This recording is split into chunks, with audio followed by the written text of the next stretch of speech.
условията за пътуване се определят като почти невъзможни. За новините Силвия Петрова.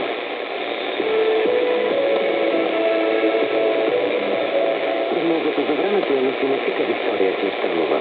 След обяд от северозапад облачността ще продължи да се увеличава и до вечерта ще обхване и югоизточна България. При вечер крайните източни райони ще превалят слаб дъжд.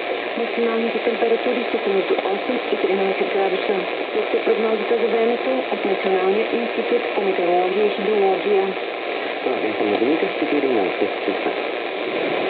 Четете новините ни на bnrnews.bg, а водещите емисии може да слушате на dinar.bg.